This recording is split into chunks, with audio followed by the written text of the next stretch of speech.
ये आपके सामने राशि चक्र का मॉडल सामने रखा है। आम आदमी को ज्योतिष शास्त्र और खगोल शास्त्र में बहुत इंटरेस्ट होता है। उनको पता नहीं है कि ज्योतिष शास्त्र और खगोल शास्त्र एक ही है। सबको ये समझाने का प्रयत्न करेंगे कि रोज आप पेपर में पंचांग पढ़ते हैं और पंचांग में जब लिखा होता है कि आज सूरज सिंह राशि में है तो उसका मतलब क्या। राशि चक्र के मॉडल से मैं आपको ये समझाने का प्रयत्न करूँ। चारों तरफ अलग अलग राशियां आपको दिखाई देंगी। यहाँ पे आपको पृथ्वी भी दिखाई देगी। तो सूरज मेरे हाथ में है।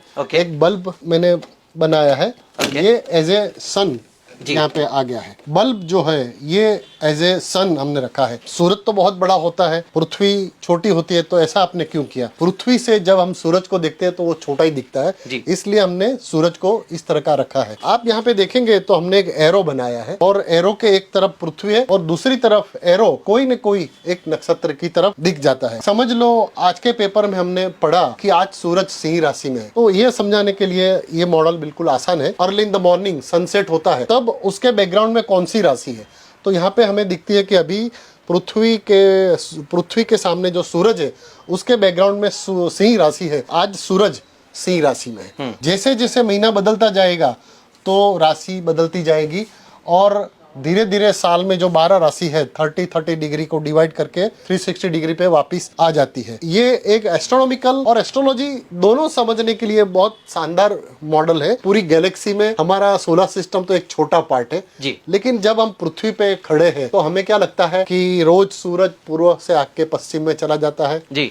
हमको सारे ग्रह दिखते हैं और उसके बाद रात को राशियां दिखती है। तो प्लेनेट वगैरह है उसका कोई ठिकाना नहीं होता है। आज हमें दिखा कल वो किधर चला गया। लेकिन राशियां जो है वो फिक्स होती है। कितने सालों से भी आप देखेंगे तो जैसे आज की तारीख में आपको जो राशि दिखती है 1 साल के बाद बिल्कुल वो राशि आपको वहां दिखेंगी। तो राशि फिक्स होती है।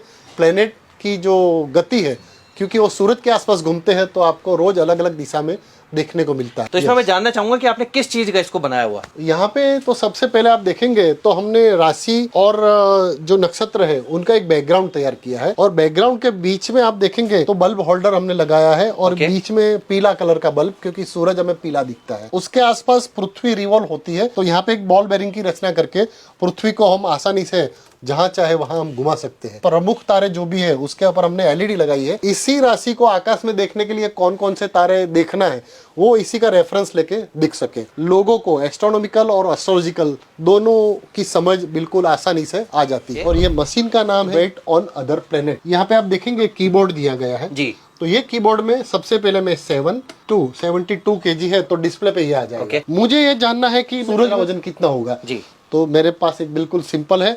यहाँ पे सूरज की रखी है और उसकी स्विच जब मैं प्रेस करूंगा तो इमीडिएटली मुझे पता चल जाएगा कि वजन लगभग 1950 kg हो जाएगा। जब मैं मून की बात करूं तो आप देखेंगे वजन सिर्फ हो जाएगा 11 kg का।